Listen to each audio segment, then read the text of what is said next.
Nonsense, wonderful nonsense, and nonsense for all. Hi, and welcome back to the Brotaku Retrospective. This week, we're getting into Blood Blockade Battlefront and beyond. I'm Clint Tospin. And I'm Eddie Friels. Lights, camera, action. We get right back into the heat of Hellsalem's lot with Season 2. Episode 1, we join Libra, run around the city like fools.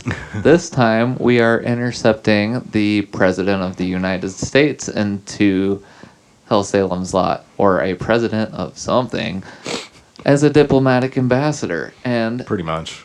as things go in Hellsalem's lot, all All heck breaks loose. Yeah. And right out the gate, we end up with our hero, Leonardo Watch. I mean, essentially, like, it's Zap dropping his responsibility on Leo, to be honest with you. Yeah, that I remember that just being, like, the handoff on the episode. Oh, yeah, because Leo was excited about... It felt kind of guilty about splurging on himself for a new, like, game console in the game. Mm-hmm. And he's like, all right, it's my day off. I can finally, like, play this in, like, my own setting in my own seclusion. That's right. He gets called into work, and he spent the whole morning. You get a nice view of Leo as a kid, and he's like, X Station, dancing in his underwear, yes, doing, like, hand signs and stuff. Dude is just hyped to play what I'm assuming is Call of Duty in his world. Yeah, something to that effect. Or Gears of War, for Christ's sakes. And then our boy learns every adult's frustration and gets called into work on his day off. Yep. All hands on deck situation because of the president. Yep. And so you're going to have to connect the threads for me, because I remember what happens with the president. I don't remember how we get to this point, though. Okay, so basically, word gets out that this ambassador's in town, and word gets to, like, I want to say a notorious headhunter of some kind that collects the heads of, like, famous individuals, I believe. Yes. So that is the part I do remember, is very quickly into the episode we get, like, all of the nice character grab screens, and you get Leo's updated captions on everybody. Yeah. And then it's right into the action, and very quickly it's Leo by himself with the president's head in a duffel bag. Yeah, some kind of bag or case of some kind, and, like, Leo, like, instantly knows who it is as soon as he sees it, and he's like, oh my gosh. So, like, the realization dawns on him how important that person is, and then he realizes, like, oh, I'm supposed to protect you / transport you. And so as a quick aside for those that weren't with us last week, our hero Leonardo Watch in this town of Hellsalem's lot, where it's a fusion of, like, New York City and Otherworld, where anything your mind can imagine and many things your mind can't comprehend all exist in this city. Yep. Like, it literally gets destroyed and rebuilt every single day. Yeah. And our hero, Leo, his only power is he's got the all-seeing eyes of the god. Yes. That aside, he's basically like a 16-year-old. And I believe at the end of this season, it's kind of explained what those actually do. Mm-hmm. Like, but, yeah, outside of that, Leo doesn't have any stupendous powers. Like, you remember how awkward and gangly you felt in high school? That's how Leo is portrayed. Mm-hmm. He just vision powers. Right. And so with this season, we get a lot of one-on-one with each of the characters, like, where we kind of glossed over last week, just gave names and what they did in regards to season 1. Yeah. This week is going to be a lot more just geeking out about each individual like a one. highlight, yeah. Mm-hmm. This was definitely a show where I think they didn't need a second season, but the way they did come back with it, it was just like, hey, here's a few extra stories in the world, and, like, a good coming of age for Leo at the end. So definitely, I think they did it well, but it definitely, if they would have stopped it just where Battlefront ended, it would have been cool. Yeah. So we're in Hellsalem's lot, crazy world. Mm-hmm. everything's kind of blending into the fog, and Leo's got his president's head in a duffel bag. Yeah. And we run through town, go through shenanigans, and we get to see kind of a little bit of all the Libra characters in action. 'Cause Yeah. it wasn't all hands on deck kind of situation. Yeah. And by the end of it all, the good guys save the day because it's episode 1. They have to, obviously. Right. But I feel like something happened where his head popped off at the end again. Am I hallucinating? Like, I feel like it just didn't. Something wasn't quite right at the end of the episode. If I remember correctly, it was more so like they saved the day. Well, because like it was Steven and Klaus like in the room, and then like the person, the headhunter, was like right there waiting for it to, the handoff. He's like, I was here the whole time. I'm just waiting to, for it to come to me. And obviously they make quick work of that guy. I think Steven ices him up, and then Klaus is just like, phew, like As they do. destroyed. And by the end of the episode, the funny shtick of it was Leonardo was expecting the government to cover the damages to his own place, because it was known that the president's head or ambassador's head was getting dropped off at that location. So instantly, all like the mob, all like the bad people in this town were like converging on that location because they wanted that head because it was selling for a high price. So Right, national secrets and all. And now I finally remember. Zap throws the duffel bag through the window. He calls him. He's like, "Hey, open your window." And yeah, exactly. And then next thing knows, like his apartment's getting raided, and just like it gets grenaded pretty much. And the end of the episode was like he was like, "Oh, they're gonna pay for my stuff," and then Klaus reminded him like, "We're a covert cell. We don't work with the government. You don't want to get the government involved. Seriously. Yeah, don't let the government know your business." He's like, "What are you doing, Leo?" The fact that you're still alive should be enough, pretty much. And he's like, "Are you kidding me?" And I think the butler, or no, it was Shane. Shane was like, "Well, you can always live in the office." Again. Yes, again. I will say, though, I feel like, if nothing else, the president should have got him a new X station. At least, yeah, to like just part ways with, Like, can you just do this for me? Parting gift. I You'll cannot never see me allow again. you to ever do anything else for me. I'm glad you didn't today, but man, oh man, like, because I'm pretty sure that's how they take us out. Is Leo's on the floor of the Libra office crying about his ex. Yes. And that's Welcome Back to Hellsalem's Lot, episode 1. Yeah, pretty much.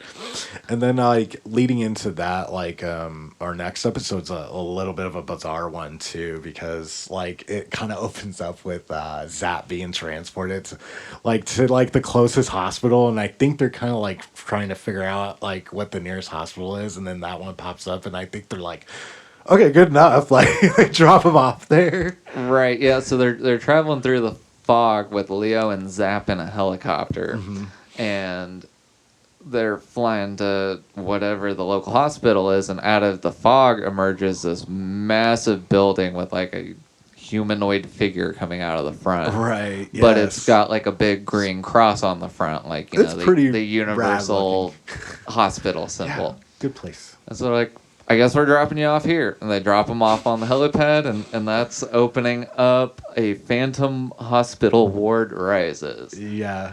And then that's when we get introduced to our doctor, our new side character. Like, it kind of becomes part of the group. I was going to say, she's like the only like real addition this year, and that's barely. Yeah. You're kind of being generous. I will agree, because she's only there for a few episodes, I feel. The only reason I want to give her more credit is in this episode, we give more insight to the origin story of Hellsalem's Lot, as well as like Steven and Klaus's events of 3 years ago when everything goes That's down. right. That's why this one was kind of odd to me, because it did a little bit of a backtrack to like when the first great collapse happened, I believe. Yeah. Yeah, there's a lot of time hopping with the Yeah. like what they went through when this all Mhm. first happened, Yeah. and then current day.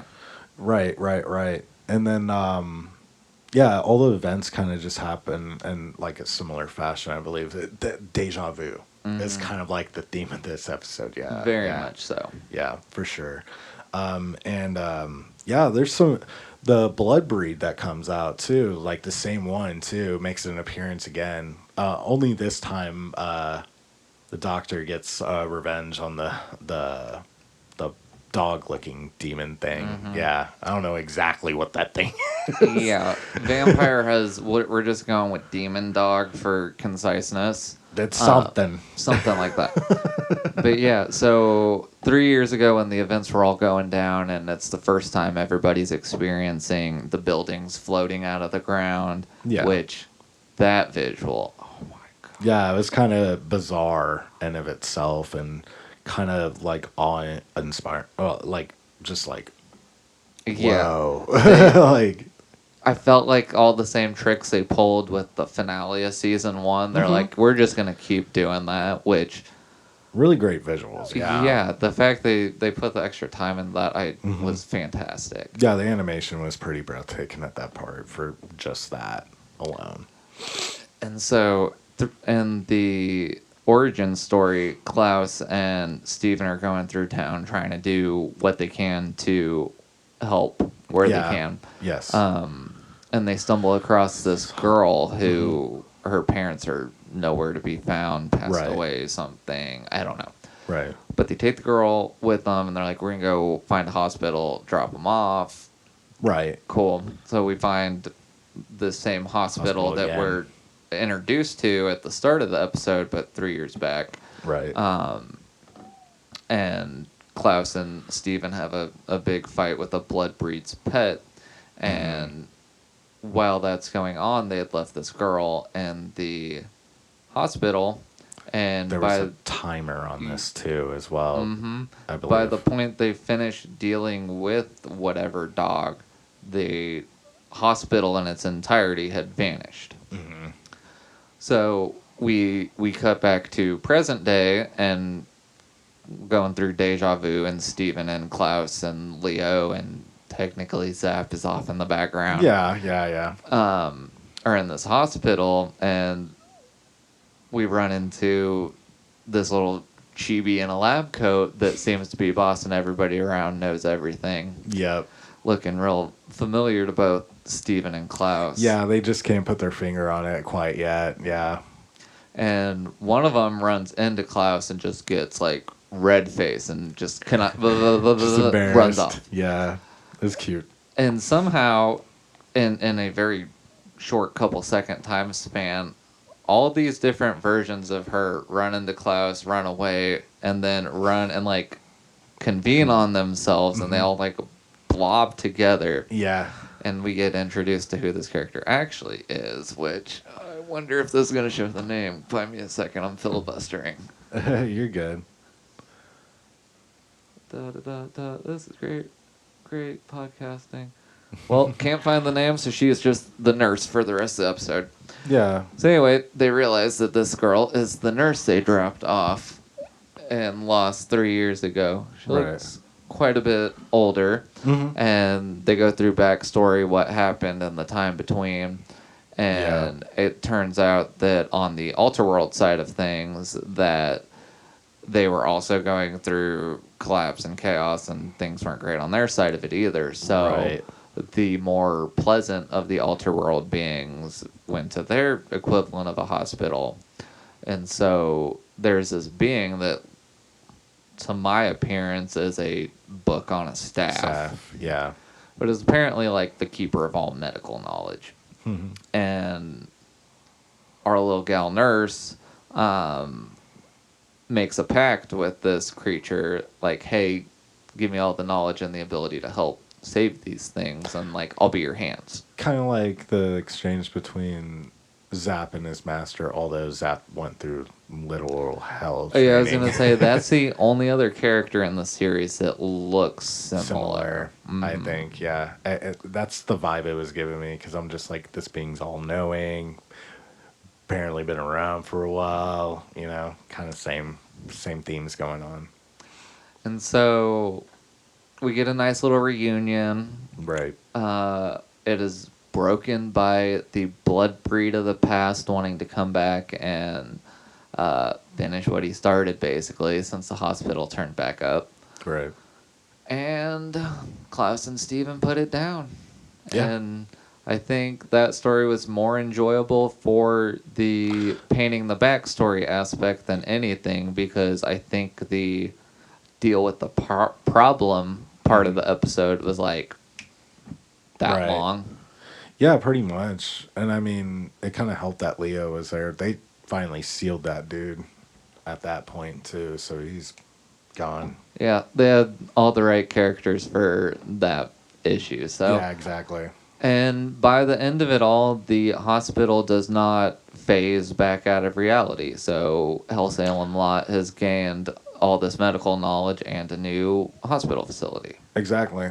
Yeah, that pops out like willy-nilly out of nowhere, because it's in its own pocket, right? Like it's hard to tell with this place. Who knows? Yeah. All I remember is any future hospital scene the rest of this season, that's where they go. Right. So you kind of tell from like the architecture and everything. Like once the blood breed sitch, like that ends up becoming a full-fledged hospital. Like they even show things in the building, I think. That's like a side profile. Okay. Later on. I just don't remember it, but yeah, I think you're right, because that makes more sense, because it wasn't like the same hospital from the first season with the graveyard in it and all that. I think you're right about that. There was another thing that was kind of a highlight for me in this season that was like kind of glossed over.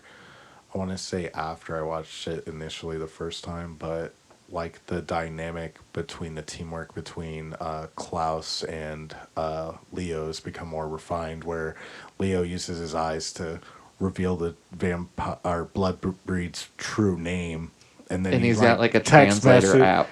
Yeah, he like messages it to Klaus, and Klaus is like, "All right, sealing time." I was a badass. Now I'm unstoppable. Absolutely. It's like blood breeds. Watch out. We got the combo now. the what is it? 1, 2, 3. Klaus, Steven, Leo. Yeah, pretty much. As long as they have cell signal. Yep. Yeah, that's the only thing. And I don't even want to get into how that must work, because it works when they go through the portal. Right. Exactly. So I'm just like, they still had cellular service in some way, fashion, in that dimension. But yeah, the crazy second episode, honestly. So, going into episode 3, we've got Day In, Day Out. And this one was one of my personal favorites, but I feel like story-wise, it's not a lot to talk about. It's a very action-packed episode, and kind of sitting on the edge of your seat. This one, we've got a Steven-focused episode. Definitely. So we're getting to see some behind the scenes of our number 2. Mm-hmm. But as is the trend with this whole season, the pilot starts out with shenanigans to kick us into it. We don't get right into the story. Right. And I believe this episode starts out with Zap in bed with one of his hoochie mamas. And, I got to keep this There's like a not too graphic, but a little bit of a cat fight, or like an exchange of words, and then like 2 of his gals start arguing, and one of his gals decides that, because the whole reason gal number 2 has an issue is she lost her cat or lost her dog, something in that line. And they're in her room. Yeah, and they're in her room. We won't explain what they're doing. But, so she places a curse on Zap's favorite appendage. Mm-hmm. And is like, if you don't find my animal in the next 24 hours, I'm going to make your sausage pop like a balloon. Yeah, I'm going to make that favorite appendage be no more. And so he freaks out. He is instantly motivated. Yeah, he's like, okay, let's find this cat. Like, I need Leo right now. So in the Which back, is kind of funny because when he meets up with Leo, Leo's like, I can't help you. I've never seen that cat. What do you want? I'm just supposed to look for every cat in Hellsalem's lot? Are you kidding me?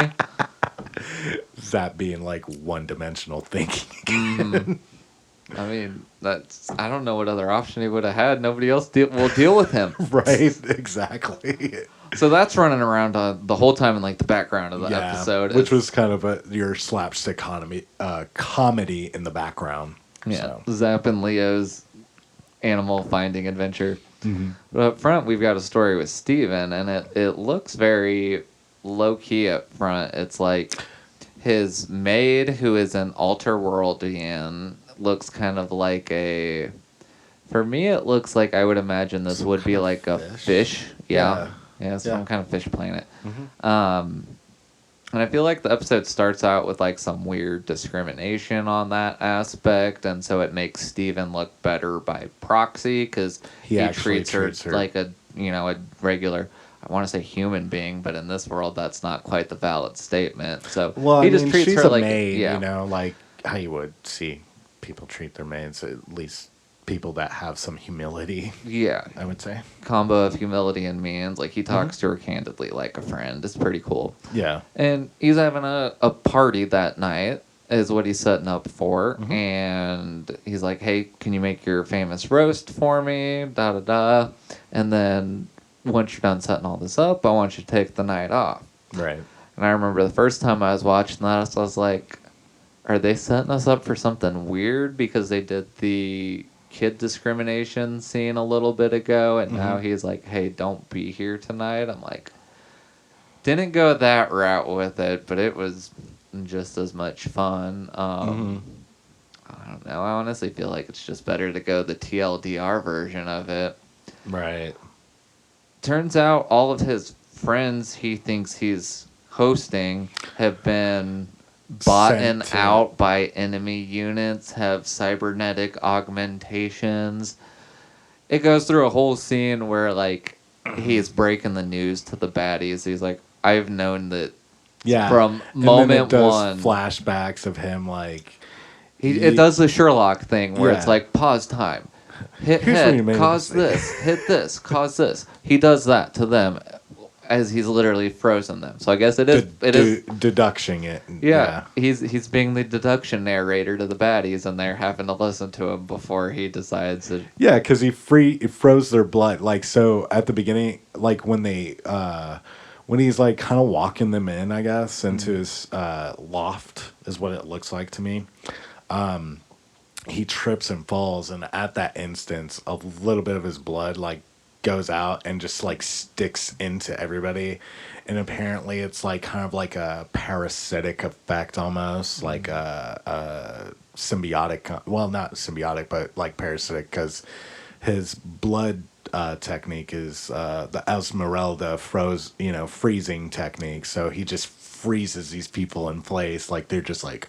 Yeah, when I took that, I just assumed he needed some kind of his medium at the source to trigger it. So it's like, because there's no way his magic is proportionate to his blood. That's ain't no way.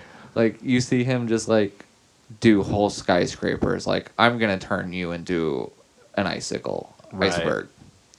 That's what I'm thinking too. It's like more of like a magnified kind of effect. Like he just needs that attachment, and then boom. Mm-hmm. Yeah, it's like more of a focus thing instead of giving himself away by just freezing. Because he didn't want to. He's hosting. He doesn't want to damage his own apartment. Yeah, for real. After his maid just cleaned it, because he likes his maid. No, actually, he lets his. Oh man, this is like the part I was like, oh dang, about like he has a personal.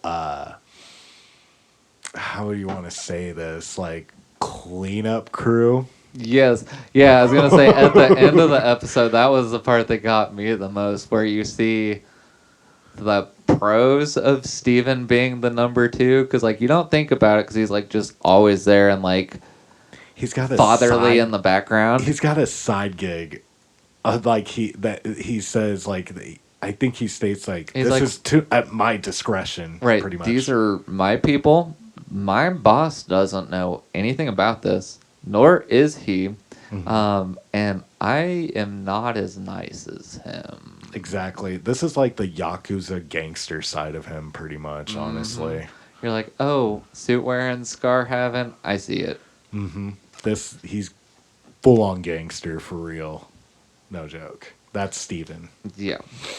Hidden behind the 10 out of 10 gentleman facade. Like, he's doing it right. Because, yeah, his 3 goons were like 7 feet tall, like looking like Kibito nonsense, all masked up. You just see like gray eyes, like. Yeah, definitely. Very ominous in the background. Because the main chick that he called out in the beginning, like, she's like freaking out, like, what? And I like how at the end, like, before he hands him over, the one thing he says is he's like, honestly, I'm just glad you didn't ruin the roast that the maid made. I was Exactly. like, my man. He even meets up, like, because as always, this is one of those episodes where like everything ties in the end, and like when he meets up with the maid again, he actually apologizes to her. I think he's just like, I'm sorry, like, you know, the night was just kind of, you know. And we get the nice little teaser of she introduces Steven to her 2 kids, who were the kids we saw at the start. So that ties together nice. And the kids found a cat. Yep. And we end the episode with Zap and Leo flying by on the moped and Zap squealing. And I felt like it was inferred that the kids had the cat. Yeah. I don't know. We never hear anything poorly happening to Zap after this point. So we're assuming they must have won. But the episode lets that be the loose end. And I was like, that's good on you, because honestly. Zap deserves it. It's fine. Right. Exactly. And following after this, we got another highlight episode of, it's one of my favorites, honestly. Just kind of show off Chain notoriety, honestly. Like, it really displays like why she is who she is, the invisible werewolf.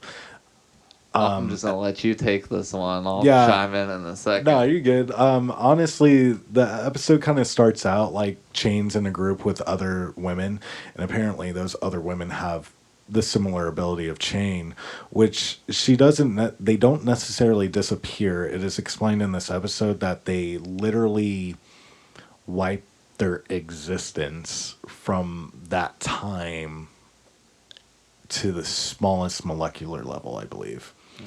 And so obviously they are like, Chain works in a Splinter Cell group on the side outside of Libra that pretty much deals with subterfuge and infiltration, pretty much, because they can get through almost all security systems. The impossible espionage. Yeah, is pretty much who they are.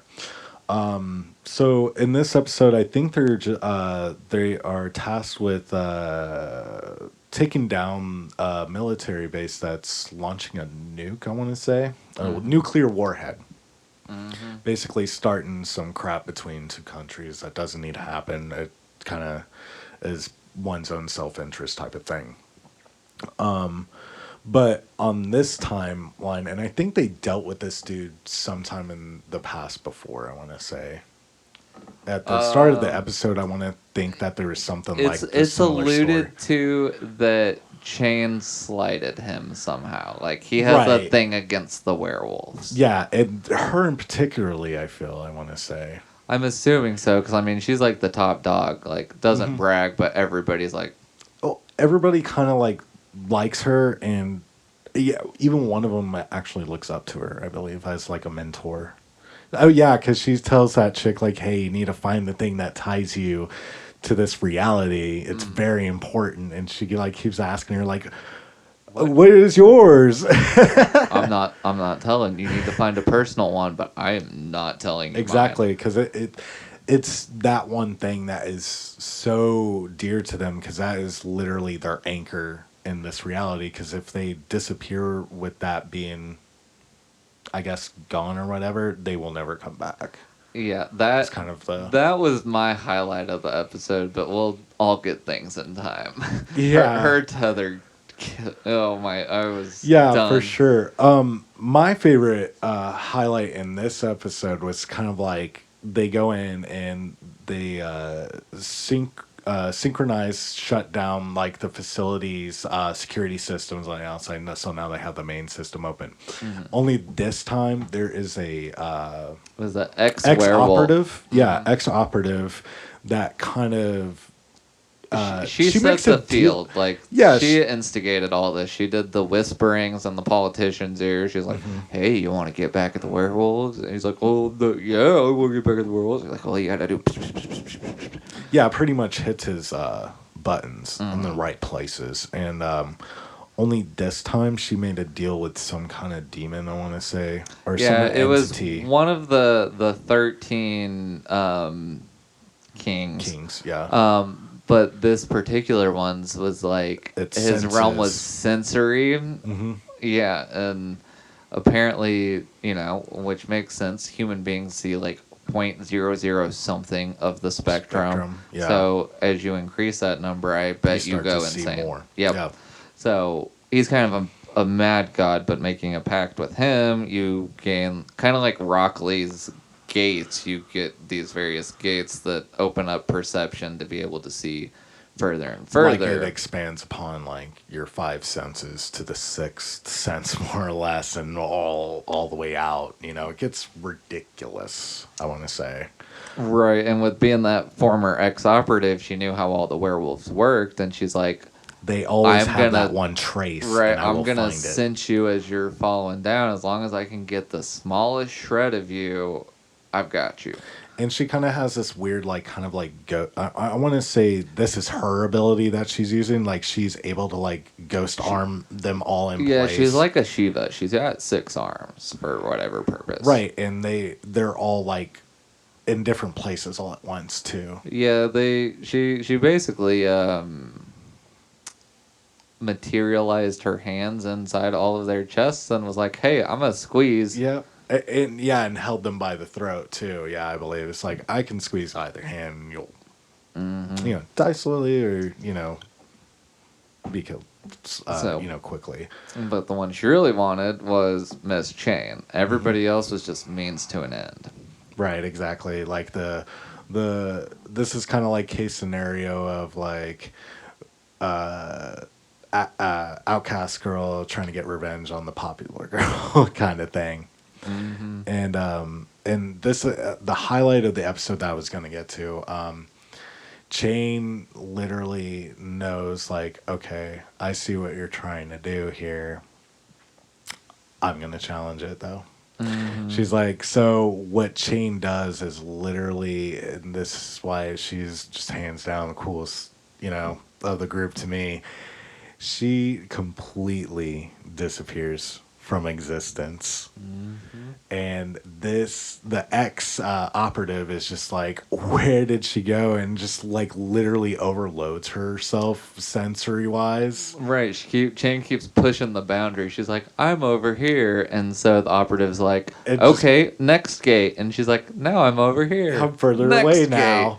Now I'm over here. Next gate. Hey, somebody go read this to Steven And real then- quick. And next gate." And then she freaking she actually teases her. And she's like, "Oh, I'm right here." No, I'm not.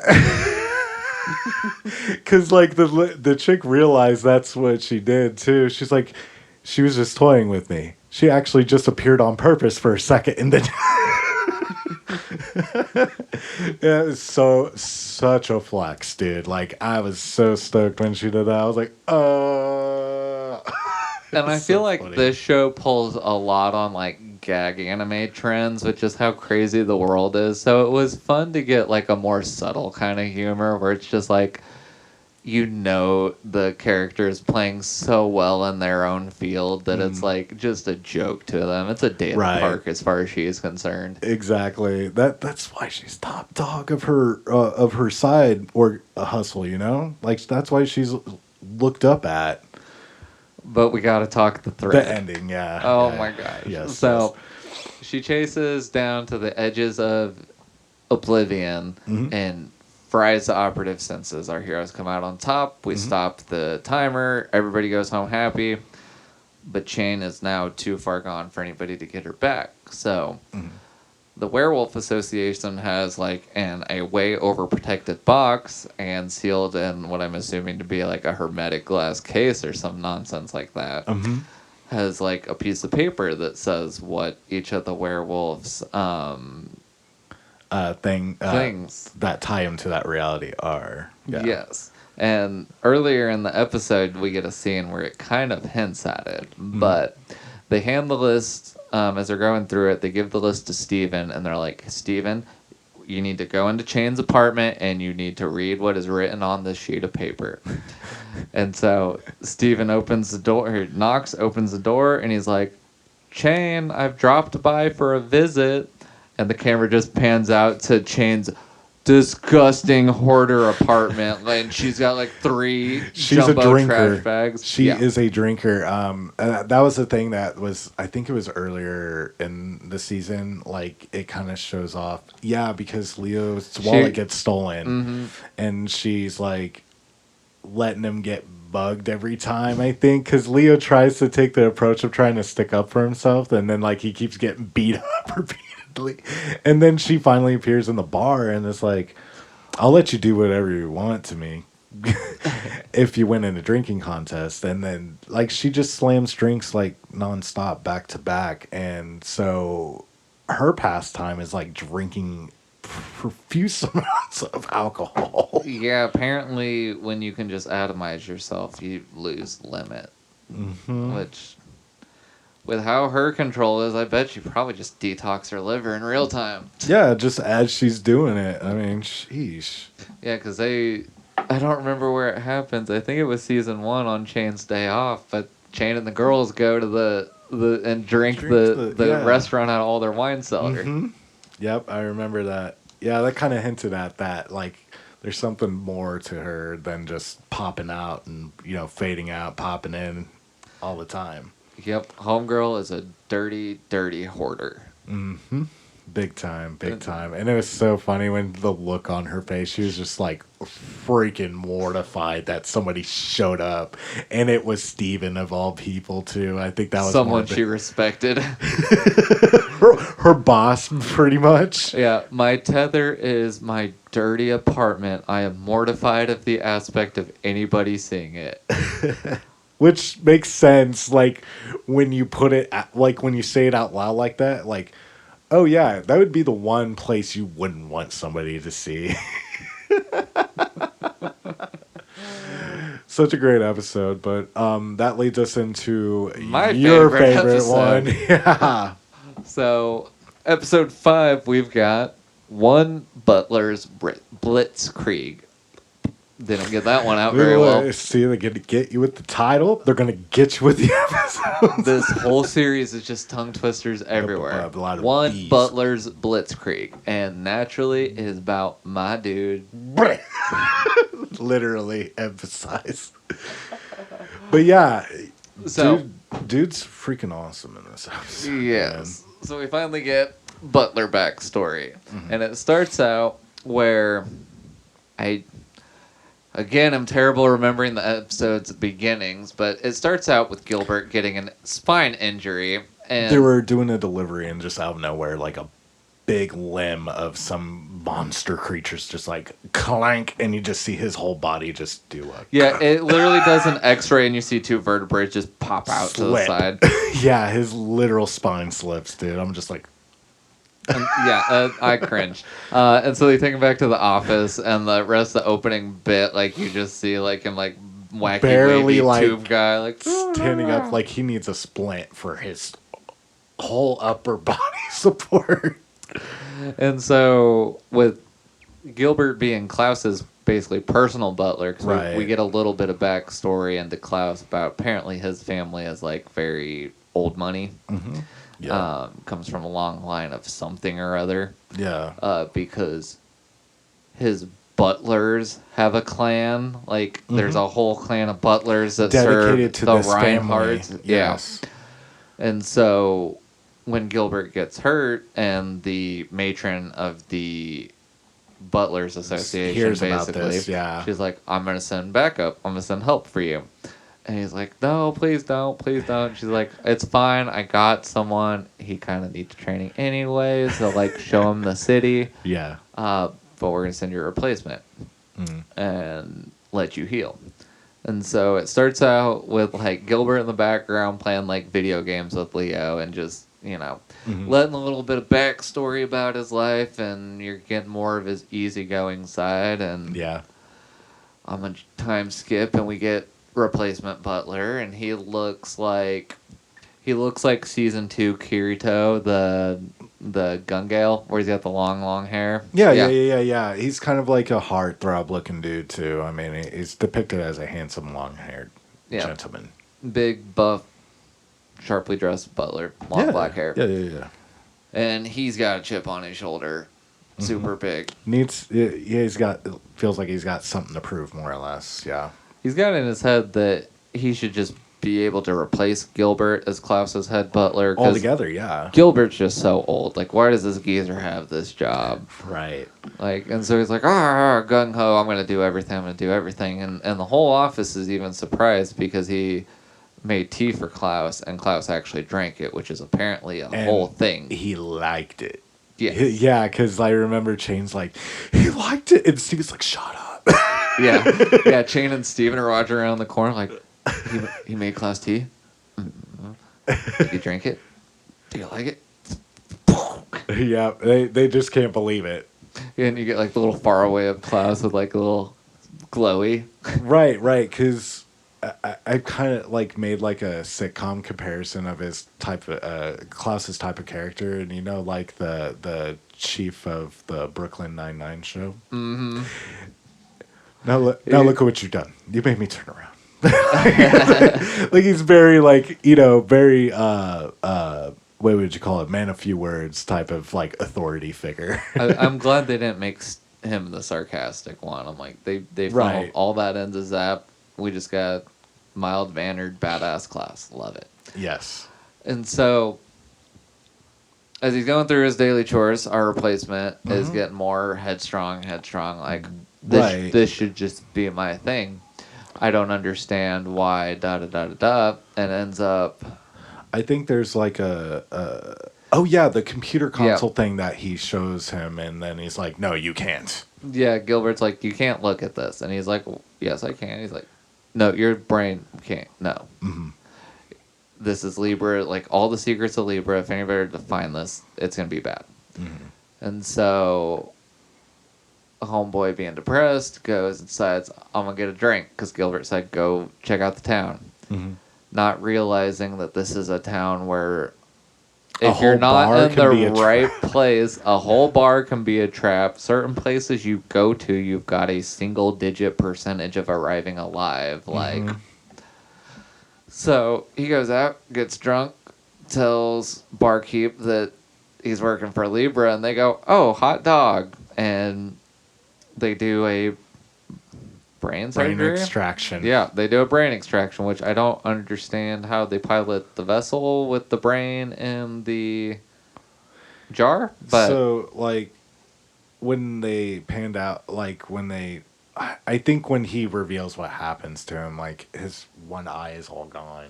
Yes, because and replaced, like they literally went through this socket right here and like extracted it somehow.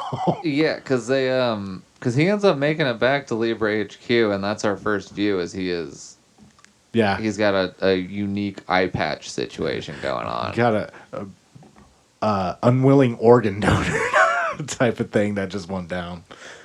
And so they naturally go into rescue mode. That's what you got to do. And Leo was like, we should go get Klaus. And Gilbert, being still kind of messed up, was like, don't do that. We got to go get this fool. And Leo and everyone's like, well, why wouldn't we get Klaus? Klaus is the best. Right. And I was like, well, think about it. That's his butler. He's trying to prove something. He doesn't want to be an inconvenience to his master, and now his first day in the city or whatever, he's gone an inconvenience, Mr. Klaus. Right. So we're gonna go save him and spare his ego. Right. And so Zed, Yeah. I think, and Leo all get in the car with Gilbert, Mm-hmm. and Gilbert gives them a bunch of crap about that because they were all ready to go. He's like, I haven't got to warm the car up yet. He's like, I wasn't gonna forget you. I just Right. wanted to warm the car up. Right, because they're all worried about him leaving on his own. Yeah. Right, and out of anybody on this character, that is a character I would take. What he says, you could just take it as it is. You don't need to read into Absolutely. it. Yeah. And so they go. Oh, so before they even take off in the car, I almost jumped the gun too far. Okay. Gilbert knows how to get around this because he has seen this kind of thing before. He's been in Hellsalem's lot, been working with Libra for a long time. Mm-hmm. So he's seen this, and he's like, so you're here, but your brain and the missing eyeball are at another location. They use Morse code Yeah. like this, and that was like kind of crazy to me because he's just like, I can't tell you what I know because I would reveal too much at that point. And then he's like telling them like, okay. Mm-hmm. Yeah, I remember that part. Yeah, we almost skipped over that vital part. Heck yeah, Yeah. that was cool. And then when he used the computer against them, Mhm. because apparently the computer, the reason why Gilbert didn't want to let anybody else use it is it unloads so much information. I think it's like a mental link. Yes. That it'll literally fry like an average human's brain just from data overload. Yes. It's like, you can't look at it, but he utilizes that. Because his brain was being transmit, like basically a medium for these people on the other side that took his brain. Yes. And so he's like, they're seeing through his other eye. Mhm. That's right, because the head in the jar is basically the controller for the meat suit. Okay, I'm back on deck. Yep. And so they have him watch it, and the baddies are like, oh, yeah, we're getting all these secrets. And then, 5 seconds later, the body short circuits because he can't handle it. Mhm. And the whole team's like, all right, so we've got like this much time before he reboots. So Leo, while there's interference going on because nobody knows how to trace this kind of stuff, use your all-seeing eyes and look through their eyes and let me know where they're at. And then we go to the car scene. And, oh my gosh, I don't know which is better, the car chase highlight scene in season 1 with Gilbert or this one. This one, because it just keeps transforming. I'm like, what is this machine? I was going to say, this is the Batmobile of all Batmobiles. On steroids, bro. We get at least tank mode, we get motorcycle mode, then we get rocket mode. Yeah, and we get rocket mode. So it reminds me of like every aspect of like the Batmobile I had as a kid, where you could pop out the seat and it was the Bat. And that was jet. like a nice sequence of animations for that vehicle, because by the end when it did the rocket mode, it did that line flash thing where everything looked like it slowed down and then went. Yeah. I love when they do that kind of thing. It's so epic when they do that, because I'm like, they do it in one punch, and I'm just like, For like an animation hack, that's one of my favorites. Yeah, I imagine that is like compared to what it could be, a lower frame option of the same thing. Yeah. Instead of like moving them all the way through, it's just like ding, bing, ding. Yeah, he went literally this fast. So, but yeah, Gilbert, being the absolute goat that he is, goes in and just lights everybody up and takes his homeboy's brain back, puts it in the body. We get a nice little quip about how he looks like he belongs in Hellsalem's lot now. Mm-hmm. And what were you chiming in with? When during that fight or that face off, that one top dog like literally like gets the jump on him and like chops right into him. And that's right. I can't believe I skipped that. So yeah, he chops into him and you see Gilbert's head just split like bloop. Yep, and everybody in the vehicle's like and then we see a little wispy thing come out, and it turns out Gilbert is basically a spirit being is the race he comes from. I think they called it regenerators. Yeah. And so anytime he is afflicted with a fatal injury, he will basically come back from the edge of death. Mm-hmm. Therefore, he's a barbarian. But just a really old one, like a seasoned barbarian. Like he could still take hits. Oh, and dish absolutely. them out. I mean, but I felt like he had the coldest line on that one, because the baddie was like, I don't understand. You should be. And Right. he's like, honestly, I'm just annoyed that I have to get more bandages. Right, I was exactly. like, But that's such a killer. Like, that's such a cold combo. Like, you're a combat butler that can't die. yeah. And we learn, and our replacement sees, oh, That's why you're the here. butler. I can't do that trick. No, I'm not. Yeah, I'm not cut out for this family member type of thing. Yeah. Yeah, because we end up exiting with Gilbert talk to him. He's like, so you ready to join Libra now? And he's just like, Are you out of your mind? Like, yeah. and that's the episode cut. But oh my gosh, it was so much fun. I can't believe that they put so many car chases in the show. I mean, it's basically in New York, so there has to be vehicle congestion. Right. But like, I feel like they went so much more than they needed to with all of the car scenes. It was so good. And Right. Gilbert's Batmobile is a top tier anime vehicle as far as I'm concerned. Yeah, definitely. Like, it's pretty much almost signature. Just kind of like how Roger Smith from Big O has that signature black car. I mean, it's freaking signature vehicles. I mean, and the Akira anime with the freaking motorcycle. I mean, kind of like that kind of tier for us, more or less. But that leads us into our next episode of, I think this one, I'm trying to This remember. is the mosquito episode. Oh, yeah. This is the Bug Man. Yep. This one's Bug called Man. Get the Lock Out. Which will make sense later in context. Yeah, basically... It starts out just an ordinary day in the office. And we see through the cracks in the window a mosquito comes in the office. Yep. Steven and the gang have They get been a working call. feverishly at the computers all day. They're trying to stop the next Oh, world-ending event. An earth-shaking Yeah. event, yeah. And it's being done by, like, hackers and that kind of I thing. remember Steven's, like, really gung-ho about this. He's just like, I'm going to get those Yeah, guys. it starts out, he's like, I've been awake for 3 days straight. Just sitting at the computer. Like, he's just looks beat the whole time. He is ready to, like, get these dudes, too. He's like, I am going to get them. I swear I'm going to get them. And so they all get called out of the office for one reason or another. I think it was a lead that didn't pan out. But somebody has to stay behind to make sure, like, the upload of his thing happens, I believe. Right. Make sure the thing doesn't stop working. Right. So she gets left there while they go and deal with... Yeah, they whatever leave, like, threat. the office aide there. I don't even think she has a name. Mm-hmm. Yeah, It's it's not just a memorable Libra to me. operative. Yeah, it's just a Libra operative, one of, like, their many operatives that they have. Yeah. Khaki sunglasses. Yeah. So they leave her behind, and it turns out that this mosquito, when the rest of the crew had left the facility, went pop and spread its guts everywhere, and we end up with a whole host of mosquitoes. This is obviously some alter world kind of being. Yeah, it multiplies itself pretty much. But it starts out with our office aide meeting her fate to a bunch of blood-sucking mosquitoes. Mm-hmm. So guys deal with the call. They go get lunch. They go back to the office, and none of the magic doors work to it. Mm-hmm.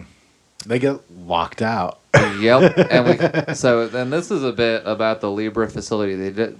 You see bits of, but they don't really explain that all the entrances into the facility are just like random magic doors that they know where to access. I want to say it's akin to like the ceiling magic on the hole in a Hellsalem's lot in the middle. You know how they have like the seals around to keep it from further collapsing again?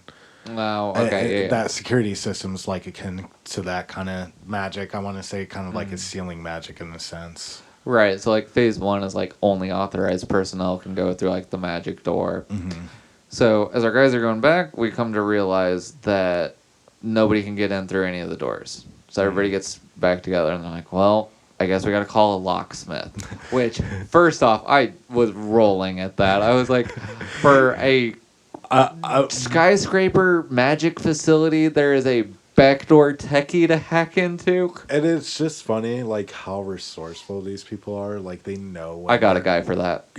they know when they're out of their depth. They're like, oh yeah, we have an expert for that. Like, I'm just like, these guys have like everybody in the organization. Apparently, they probably have some masterclass plumber for all we know. Well, they say that there's Libra operatives everywhere in plain sight. Episode 1, Yeah. Season 1, Leo. You even get the still, and it's like they black them out. And they're like, these are Libra. Exactly, and it's just a bunch of randos in the crowd. It's like, not everybody's going to be a superhero. Sometimes your superhero is just, you're the dude that can open the door. Right. We exactly. salute you, Mr. Locksmith. You got a mission. You have the one job. You do the job 100%. Yeah, and I'm sure breaking into the Libra facility is a highly lucrative payday. Oh, yeah. Definitely, without a doubt. So they get the locksmith. They start trying to go get in. And they see through binoculars, scouting, etc., that it's just like bugs everywhere. Oh, KK gets up on another building and she's looking through her rifle. And she's like, hey, She's like, it's losers, I'm here to say that. Yeah, she's all gung-ho and about it. And then, like, literally, she's about to, like, release a shot It's into like, the I'm just window. going to electrify all the bugs and we can go back into the office. And then, like, Steven's like, whoa, I can't repeat exactly what he says, but it is hilarious. He's like, you can absolutely not do that. My computers are in there. If you electrify the entire office, that'll be the end of the world. There has to be a different way. That's the PG version. Yeah, but the actual version, I got a crude sense of humor. Is so funny the way he says it. I'm just like, dude. And like, especially knowing like how grumpy and sleep deprived at this point is, like you're like, I ain't even mad, Steven. Like, yes, I get it. That's Everything something I you would say. said. I'm gonna remember that on my worst day. But yeah, so he literally stops her. He's like, yo, I got something going on in there that cannot be messed up. So Yep. you sit this one out right now. And so we start moving along, and Trying to figure out how to get in. and they get a phone call. Mhm. Ring, ring. And they pick up the phone, and it's someone calling from inside the office. Yes. And at first, it's all like weird, garbled. The thing's trying to figure out how to talk. Talk in human speech, yes. And he finally gets around to being like, well, I don't know what I am. Like, I've only been in existence the past day. Right. But I have evolved from mosquito to your level of intelligence, and I'm rapidly evolving, and I'm going beyond that as well. Yeah, it pretty much is achieve godhood. Yes. At that point, yeah. Yeah, he went 0 to infinity in a single day. Mm-hmm. And I think he was getting into like a I'm going to take over the world kind of vibe, this, that, the other thing. Yeah. And our guys were obviously like, no, I'm not going to have that. Yeah. And so Mosquito Boy is like, well, I don't know what you can do to stop me. I've got your guys' firewall up. You can't get inside. And here, let's go to DEFCON Max. And then the tower grows and the shielding becomes like 90 times more ingrained. It's like, and nobody's getting in there. While this is happening, that earth-shaking event is still going on in the background, too. Yeah. They're just like, oh, my God, we do not have time for this. Or at least Steven is. He's just like, oh, my God. It's like, yeah, because at the same time that our Libra HQ is growing, it's the event is starting ahead of time. So it's like, oh, great, now the countdown's on. Yep. And so a little bit ago, the one that had triggered the group into knowing that the shield was up was Leo was able to actually see it. And apparently, not that we're surprised that Leo can see things, but apparently that is like an exceptional thing. Because I guess the shield is invisible even to Klaus. Right, yeah. And he's like, okay, I got an idea. If I you need said, your eyes. I need your eyes. And so he basically puts him like monkey on the back, and Leo portrays his sight in, and he just scales the building, bro. Like literally, like using his blood grid technique is just like making spikes and just all the way up this side of the Libra facility. Another Klaus like 1% chance of success. Almost certain peril. Let's do it. Right. And so Klaus climbs climbs the building. We get some shenanigans with the mosquito boy, which Klaus says, "Nah, man, ain't gonna happen." Yeah, he sends his flies down because like anything that makes contact with that shield just blows up. Yep. And so that was it. He did a mini explosion, which Klaus was slick and convinced him to open the window and come outside. So the boom boom happened outside the windows, and so everything inside was still in good shape. Yeah. There we go. Yep. I was like, what? How did they end this? That's how it ended. Yeah. And then everybody gets inside just in time. They find the hackers, put down the earth-shattering thing with like 30 seconds remaining. And Steven finally gets to go home and take a nap. Yeah, he's like, I'm sleeping for days. Don't bother me. Do not call me. Well-deserved rest for him. That rolling into our next episode's more of a highlight on Zed, I think, a little bit. Well, a little indirectly, he is used as a framing for this episode. Yeah, more or less. I think, yeah, he's got the dilemma in this one, yes. Yeah, for sure. And it's more so like everybody coming together to help him, and he didn't realize that.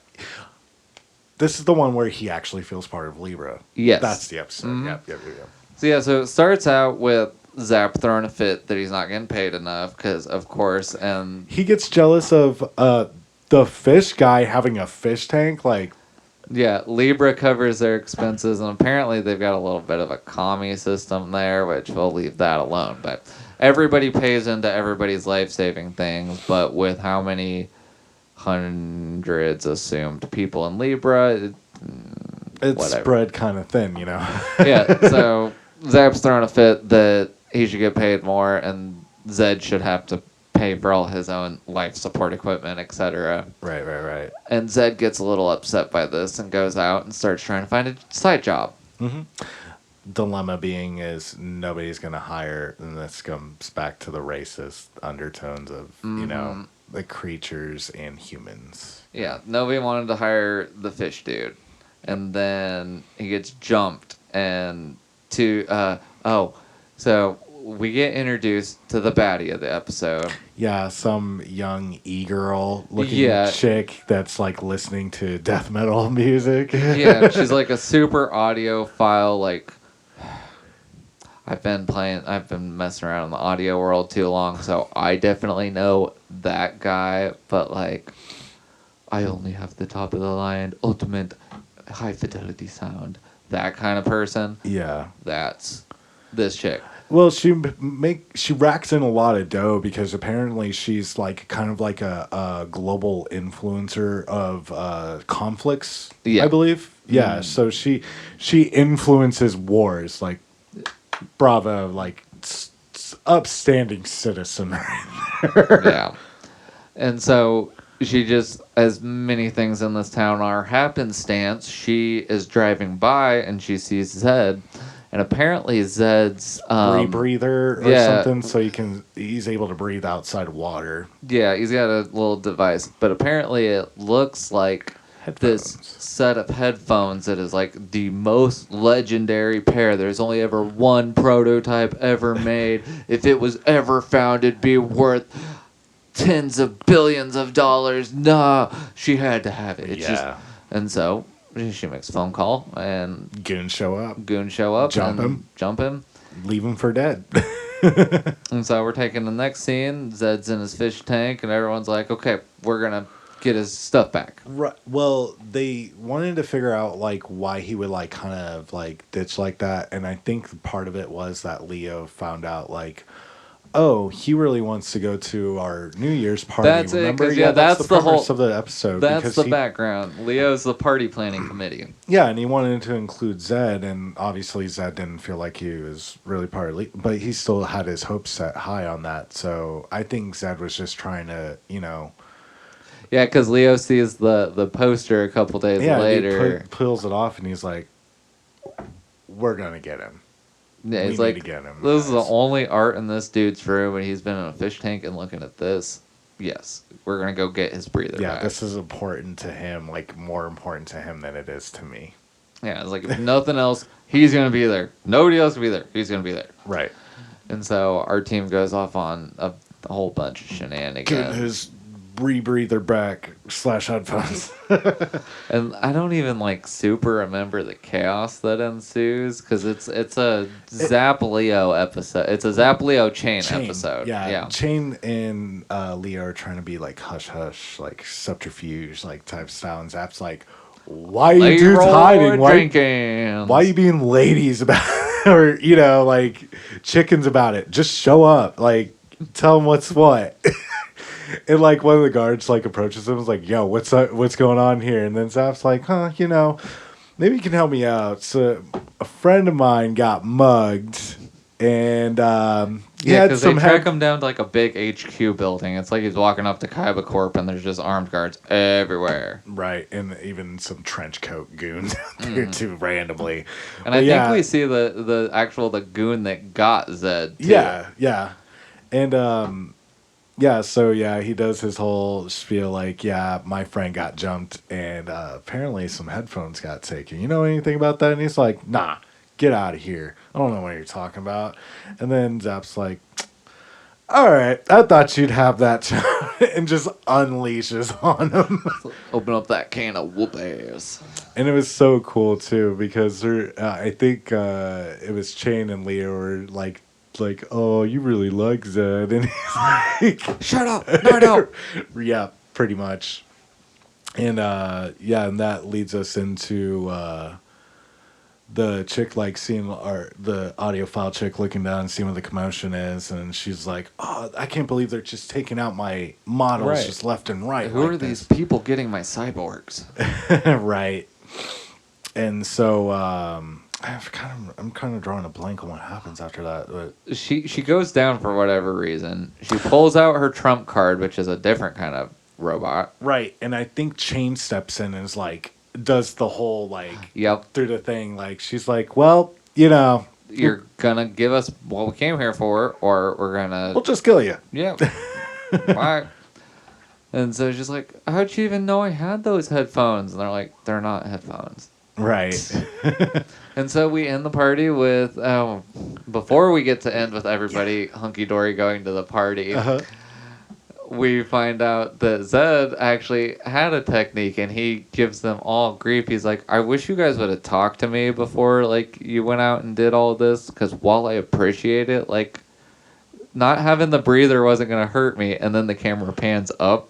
And he's got like a big water bubble, like just suspended around his head, and they're just like the captions reverse fishbowl, and then they're just die like right there. Yeah, everyone's giving him. He's like, oh, he's reverse fish, so funny. Yeah. And so then everybody gets to go back to the party, and that was the episode. Yeah, pretty much. These next two episodes 8 and 9, are A part, B part. And it is called The Desperate Fight in the Macro Zone. Right. Oh, yeah, this is the part where it kind of goes Ant-Man. Yeah, these two episodes, like, if I had to feel like there was anything the equivalent of, like, filler episodes, it would be this arc. Because I feel like they tried to go the same route as, like, Burger Mushroom, but it just did not hit, and it took too long.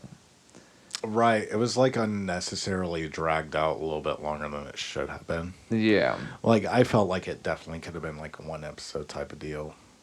Yeah, I feel like they will spend a lot of time on the little doctor. So, episode starts out, Leo has made friends with a dude that basically looks like a mind flayer. Yeah, and of course we're getting backstory about them, kind of like how we did with the mushroom dude in season 1. So, and I mean, cool, but dude's a total wimp. Like, catching a ball broke his arm. Like, he is just paper. Frail. Yeah. Kith from Futurama. Yeah, pretty much. Like, just paper man. Like, yeah. And so we get like the quick photos. Here's the story so far, and then they're going through an alley and they get jumped. Is how we get into the episode. Yep, that's right. And Leo stands up for Squid Boy, and Squid Boy runs for the hills because what's he gonna do? Right. And so once it all resolves, Leo goes on his way. Squid Boy ran off his way. Mm-hmm. And Leo and Sonic Monkey are in the park Mm-hmm. nursing their wounds from getting beat up, but not Right. really any worse for wear. Right. And a little thing flies out of the sky and crashes into him. Yep, it's like right into his freaking head. Yeah. And ends up, apparently, this is the world's greatest doctor on the mission to stop the world's greatest virus. And it's like a small little. It's like a mini Haro. Yeah. So yeah, it's just like it looks like he looks like the Saiyan pods from season 1 Yeah, it has Dragon like the Ball big, Z. little big ball Circle, this clear camera glass thing on dome, the- and then just arms popped out the side. Yeah. And so he spins this story about how his nemesis, and we find out that this little robot's not even the doctor. What we thought was a hand is actually a platform who is holding the world's smallest doctor, who is a single-celled organism. Yeah, very, very microscopic tiny. Okay, I already suspend my disbelief enough for this show. I guess I'm on board. But Yeah, and then Leo, of course, can see on that microscopic level with his all-seeing eyes. Yep. He's the only one that can see this guy. And I think he looked like kind of funny too, because he makes comments like, "I'm talking to a microscopic." I don't remember, Right. but he makes a scene about it. Mhm. And so on the flip side of the coin, Squid Boy, something kind of similar size pops up in front of him and is like, "You feel pretty pathetic right now, don't you? Right. Wouldn't you like to be stronger? Wouldn't you like to know how it feels to see the view from the top? Right. You know, all the You're toxic tired bro of getting, things." like, walked over and everything, yeah. Yep, all that good shenanigans. And of course, he's in a dark place because he's already beaten Leo up or beaten himself up for ditching Leo. He's like, "He's my only friend. He's the only person that stood up for me, and I love like a chicken." Mm-hmm. And so the little voice, shoulder devil's like, "Hey," and he's the like, self-doubt fed into his insecurities, and then he made the decision, like, all right, yeah. "Let's do it." And so on the other side, we get Leo, and he's apparently old Dr. Plankton Yeah. had what looked like a gun plug gun. Apparently, it was the ultimate thing to destroy the Nemesis. Yes. And it broke when it crashed into Leo. Yeah. So, And he's like, oh my God, oh my work. so we go through like a big exposition dump from the doctor while he's fixing the gun. And from there, it just kind of starts moving on to where there's like Kind of a... news reports of like new violence, and it kind of that's how they like to deliver the upcoming Yeah, the stuff Nemesis in this is one. kind of like a virus, Yeah. so to speak. And it's like there's this monster running through town that's like super big. We need somebody to help stop him down. And so Klaus, Steven, Zap, Leo go to check the disturbance, and it's like, oh, I don't know how I know this, but that's my friend.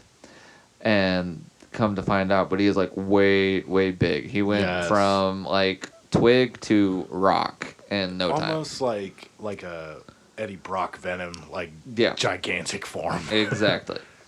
And so Klaus is like, all right, I'll subdue him until we can deal with the problem. Right. Well, turns out that this thing that they implanted in Sir Cthulhu was every time it took damage, took adversity, the cellular structure of the body would grow and adapt until it was stronger to beat the opposing. Yeah.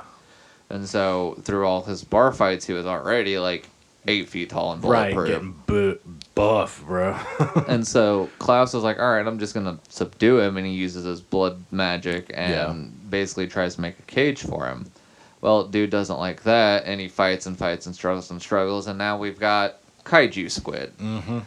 And so he gets so big to the point where Hellsalem's lot's biggest entity is the only remaining thing big enough to stand up to it. Yeah. And so it enters the scene, and we get like the Spider-Man citizens where they're like, yeah, he's gonna save us. He's the biggest thing ever. I've never seen him do anything. Oh yeah, yeah, yeah. And he walks to the fight, and Squid Boy looks at him. He's like, I'm not big enough. He just starts getting mad and like shreds his skin and gets a new set of muscles. And within like a 20-second transformation, he is now twice as big as the biggest thing in here. Like skyscrapers are coming up to his ankles at this point. Like he's pretty much like out of like he's getting into the stratosphere type of height. And then Hellsalem's biggest creature turns tail and just hightails it out. Yeah. Everyone's like, coward, you didn't even do anything. They just turn on him so quick. Yeah, that was probably the highlight of this whole little shindig. Yeah, it was kind of funny. Like that is probably like one of like the parts that made me laugh like pretty good. I was just like, oh my god. And so yeah, at that point he is the biggest thing on the entire planet, and so yeah, we play Ant-Man and then go like atomic level and like infiltrate and get to the source and they don't have to go atomic level because the gun's already that size. Yeah, it's the right size that Sonic Monkey can utilize it. And so with now the sheer colossal size of this being, they're like, all right, I'm gonna hijack the monkey's vision and use this banana to like left right lead it, and we're gonna use the monkey's speed and go into the brain and destroy the virus. Right, because the monkey's like faster than what most eyes can see. Yep, faster than the speed of sound at least. So, monkey goes through. There's some tense moments, put you on the edge of your seat. You know, it's climax of a 2-episode event, but ultimately, end of the day, come out on top. And I'm pretty sure the world's worst person ends up getting squished or something. Yeah. So all the good guys win in the end. They don't ever resolve what they did with the 9 million pounds of Squid Boy after they took Squid Boy out of his core. Yeah. Because when he goes into Ant-Man mode, it's like he's actually in there. So it's like him and the evil doctor thing, and then the monkey. And so when it's all said and done, like he ends up out of it. Yeah, normal sized one. But yeah, that's pretty much like I feel like that was our filler, and before we get into like the climatic part of this season, honestly. Yeah, for how much was like invested in those 2 episodes, it's so forgettable. It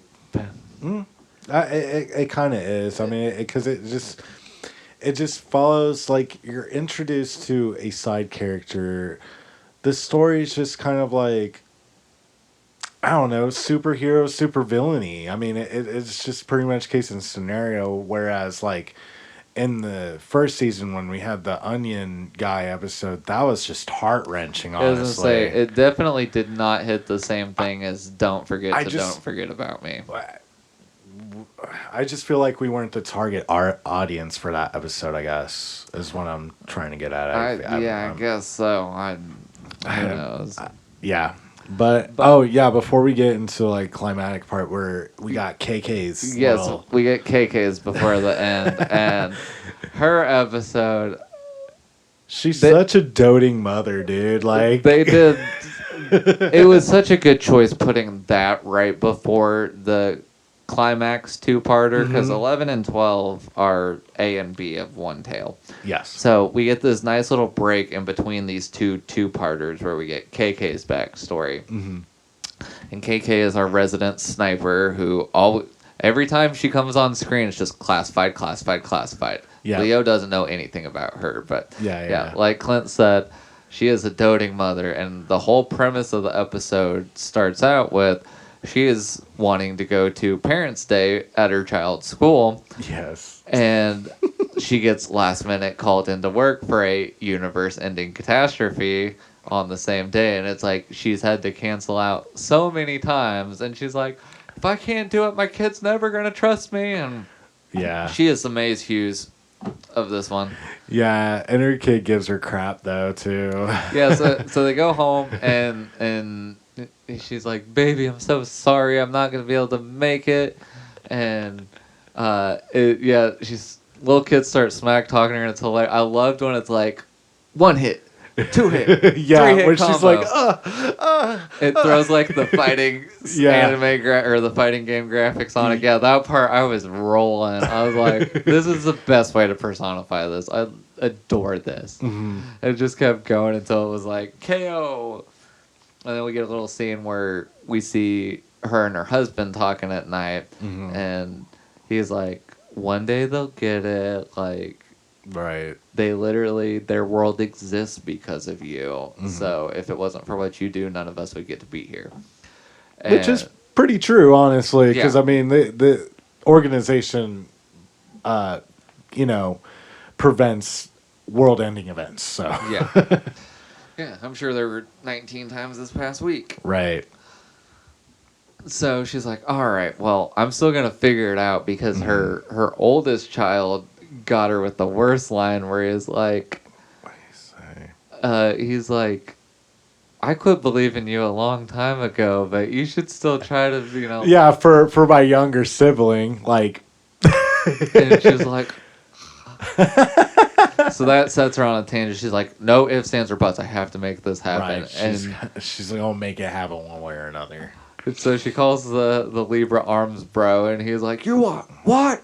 On short notice, it's going to cost you everything. Mm-hmm. And then we flash forward to KK in the classroom with her kid, but with these like weird 80s, like big old triangle snow goggles on. Yeah, like she's trying too hard. It's like, and her kid definitely knew something was up, but he was like, well, she's here, so I guess. Whatever. Then it zooms in on KK, and you hear she's got an earpiece in with her guys like, you need to save us. If you don't do something right now, none of us are going home. Yeah, she's listening to a crisis happening on the other end. And it like zooms in on her glasses because yeah. she's always got that one eye patch on, so it zooms in on her one good eye. Yeah. And you just see it like darting around, and there's like a HUD on it. You're like, she's She's playing controlling- tactics from the... Yeah. Good job. The classroom. Like, so she's working remotely. Yeah, definitely working remotely. Such a bomb. Yeah. And so while she's on the job, she almost gives herself away a couple times. Yeah, because she's like, reacting God to it. dang it. Yeah, she kind of has a few brief moments where she kind of loses her composure. Yeah, more or less. Yeah. And it finally gets like a bigger crisis where she's like, I gotta excuse myself to the bathroom. I'm gonna go. I'll be right back. And so it turns out that on the Libra side of things, that they're up against the blood breed again. And reasons why Leo's not present, I could not tell you.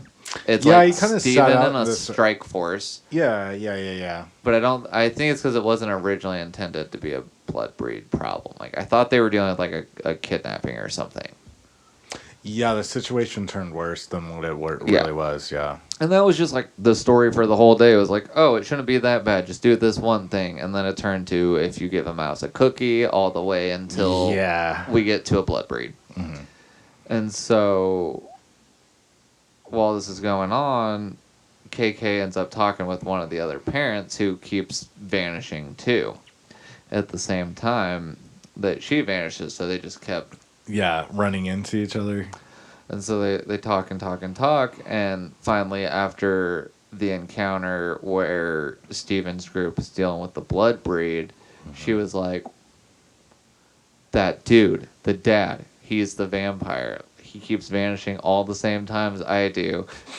He keeps saying things about work that if I read in between the lines, line way too much up with what just happened in my field of view. Right. And so it goes, and they have a, looking like a Texas standoff on the roof of the school. Yeah.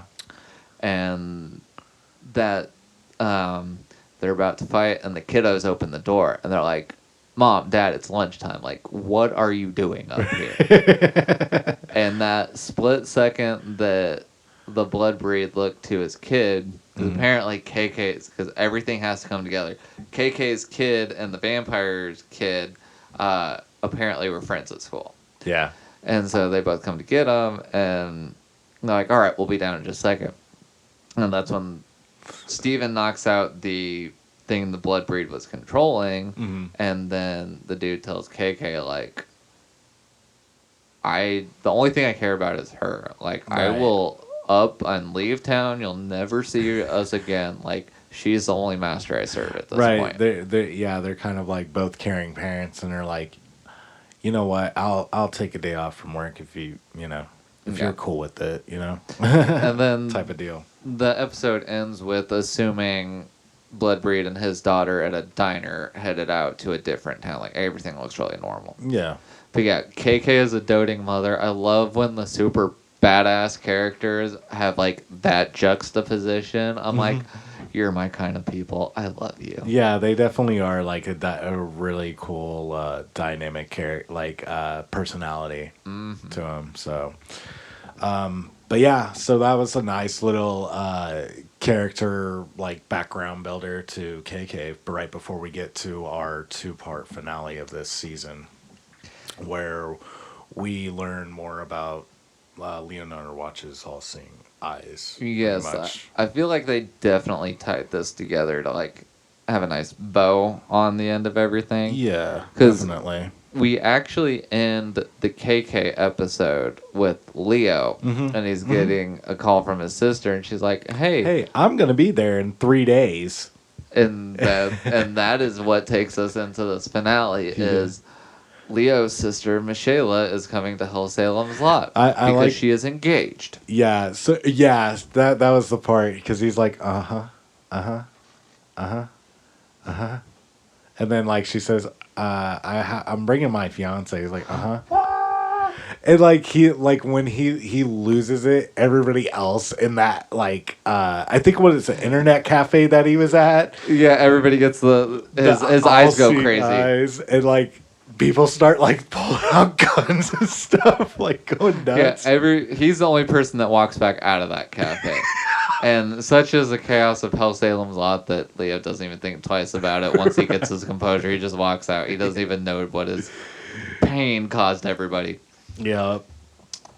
And so we start moving along, and it goes to where Leo's supposed to meet Michaela at this hotel. Mm-hmm. And we come to find out that all of our regular faces in Libra have kind of taken the day to see Show this up person. and picture, yeah. And you kind of get scenes all around different places of them being sneaky, but KK's watching. being her doting self. Yep. Yeah, she's just like, oh my god, he's gonna see his sister. This is so awesome. Like, Steven's like, can you not? Can you please not? it's like, You're I gonna don't give us see away? he's like, I don't see what the big deal is. We're supposed to be a covert organization here, but yet we got Fish Boy over there. And, oh my god, I can't believe it. It's like it's Steven, Klaus, and the doctor just walking casually in the front, like just as guests. Like they're just like, yeah. We're here. And so when Michaela and her Leo, yeah, her dude. fiance arrive, he sees, of course, what nobody else sees. It's not until they do a pan away to where like, oh, we gotta talk about this, like let's head back, and then he's just like looking back over his shoulder, and then he looks straight at Klaus, I think, or the group, and then he looks away and he's like, yep, as usual, I'm the only one that can see this. But And, apparently this thing can see him. yep, see him right back. Because he tries to... They sit and they have lunch, and Michaela's, laughy, giggly, that kind of thing. Her fiance seems like an upstanding citizen. Like, Right. Type of dude. Whatever your piece of paper perfect man description is, he's probably pulled from that kin list. Yeah, definitely. And so Leo excuses himself to the bathroom to try to put out an SOS, basically. Yeah. Get a second away, because this thing looks like Crazy Grim Reaper. Yeah, it kind of has like a skull face on the side. Of course, it's got it has like It has all-seeing eye, He has one all-seeing eye. It's purple. and then it looks like a mannequin face on the other side, like Phantom of the Opera Yep. type of looking dude, and then like many sword limbs, spider looking thing. And so once Leo excuses himself, the Traveler excuses himself too and is like, "Hey, we can't take too long, but I know you can see me. Here's the shtick. I want your eyes, and there's no getting around Obviously it. I'm you gonna want get them." your sister to be safe, so I can guarantee that in exchange. Yep. And so Leo's like, "Okay, well, crap. Right. And I I don't. How am think I getting?" Zap pops in and he's like, what are you doing here? Like, just standing, like, all by yourself. And then, like, Leo really wants to ask for help. And then, like, he could see that this guy is, like, has one of the swords to Zap's throat. Zap doesn't even see it because he can't perceive this dude at the same time. So Leo just takes him full well. He's like, I am freaking screwed. Yeah, when this character introduces himself, he introduces himself as a doctor. collector of the god items. Yeah. He's some kind of doctor, surgeon dude, too. And we know he at least has one all-seeing eye of the gods. And so the rest of this finale ends up following Leo trying to fight a silent war, basically. Basically, yeah. Because we go a little bit down the ways, and he's trying to figure out, like, how am I going to phone for help, right? Yeah, and I Is this- believe one part, yeah, because he couldn't. They had a He's- conflict of a blood breed showing up, and he couldn't use his phone. He didn't want to show that that was a Yeah. thing that he could do with his all-seeing eyes.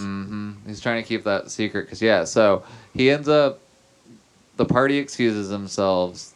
Mr. Creepy sends like a little drone with Leo, and he's like, I'm going to be watching you at all times, and I will be with your sister.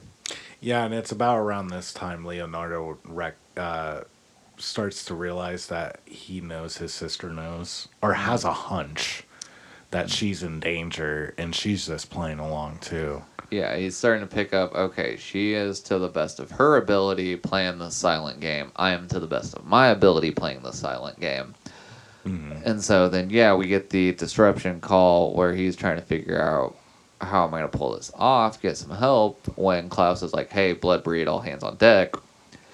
And so he goes out and he postpones doing his job for the longest time because he's like, I don't want to show This Creepy guy what I can do Right. with his eyes. And so he waits, and the situation's getting worse and worse. And then he finally just says, yeah, after so long of waiting, because Klaus looks back at him like 3 times, so he's feeling the heat of his right. He doesn't want choosing not to act. draw suspicion to himself too much, and he's just like, It's like, I don't got know it. how to call for help except for by not being my normal, super helpful self. right. Like, that was the only thing he could do was hesitate. And so when it came time to finally do it, he let out, like, a blood-curdling scream Right. and then finally sent the thing. Manic typed in the blood breed's name, yeah. And so Steven and Klaus finish off the blood breed, and Seal Leo it. just leaves. Yeah. Yeah, he doesn't even say goodbye. And so Klaus is like, that's abnormal. And so he Follows gives, up with a phone call, and then, like, when he's on the phone, when Leo's on the phone, of course, that dude's listening in, so Leo has to play along, like, okay, I have to pretend that everything's okay, more or less, and sound convincing. and so he gets off the phone call, and at some point in this little exchange, he comes to realize that the drone doesn't have the eyes. Right. So he can't portray it like Leo can. And so he's like, I got to figure out how to ditch this thing. Right. So drone tells him, throw your phone in the chasm. You don't need it anymore where you're going. You're Right. coming to bring me your eyes. And all the Libra crew start putting the pieces together like, nothing's right. He's been acting weird since his sister got here. He hesitated on the battlefield. He left without saying goodbye, Yeah. and now his phone's not here. Right. And so the Libra crew goes on mission rescue Leo. Klaus realizes something's wrong right away because of the message that he last got from Leo before. Had like calling it a huge gap. bunch of space, and then like there was like a number or something at the bottom. 10-33 or something like that. Like, I guess to like give him some kind of indication, like, send help.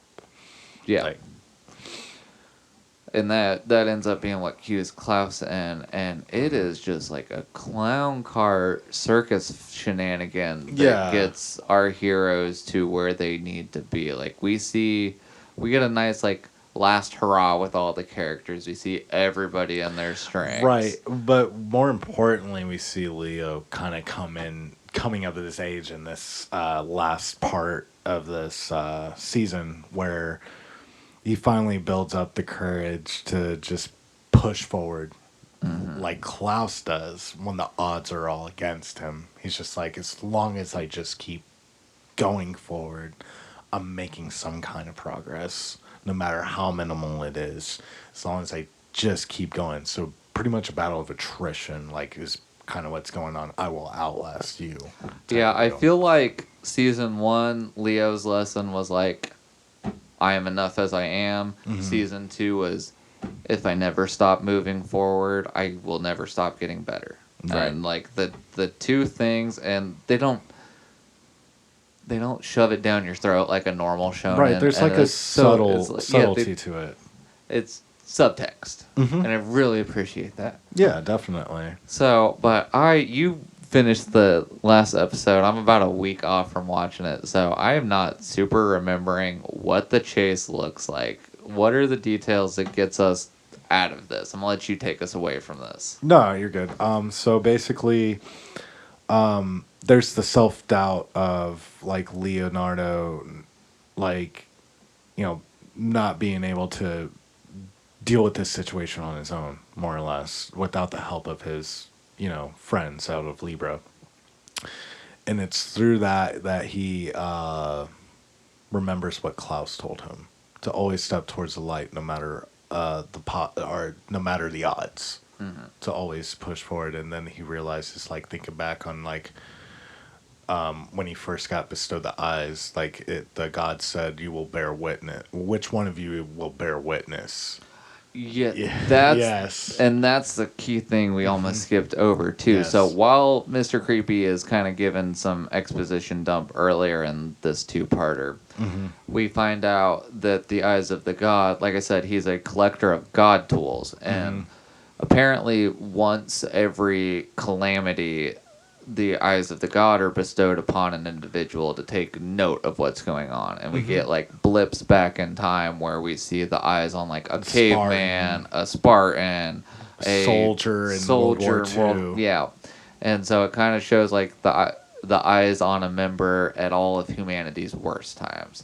And with Hellsalem Lot being such an unprecedented event, it is practically a magnet for that crap. Yep. So that's the why of why Leo has it. So now we've got at least a little bit of reason behind the faceless thing that set us on the story. Right. And so the eyes are getting ready to the dude's getting ready to extract the eyes from Leo, obviously via surgery, but Leo's fighting back. And what he's doing is kind of offsetting the other dude's eyes just subtly to where he can't like vitally hit him. Like, so he's always grazing him off of the shot just ever so subtly, because Leo's just overloading his eyes just in multiple small moments to where he misses his vital spots. And then he ends up overloading him enough, he cracks that eye, and he dude throws headbutts him. That was it. Boom! Yep. Boom! And cracks his eye, so that dude's eye doesn't work correctly anymore. Yeah, and he threw a fit. He's like, "You of all people should know how much this is worth." Right, yeah, he loses it. And that's when I feel like that's when his ocular like thing stops, and the rest of the party can now get in on the action. Yep, that's when the group shows up, and it's just like, boom, and just takes that dude out. Yeah, freaking Klaus is just like, yeah, Klaus. we see the boss while he's the boss again. He shows up 5 seconds later. There's no longer a problem. Yeah, he has that fatherly type of mentor love towards Leo, because he sees his younger self in Leo, and he's like, "Oh heck no, dude, not on my boy."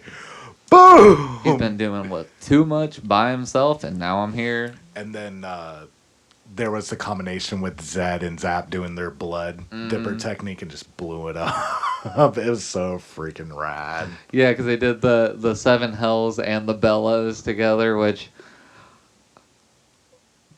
I had a Oh. guilty pleasure of that. I'm gonna word it that way. I'm like, I feel like we went such bottom shelf with these two characters, but I'm here for it. It's fine. Yeah, I love their name techniques. They're like edge lords of the group. Absolutely, they are.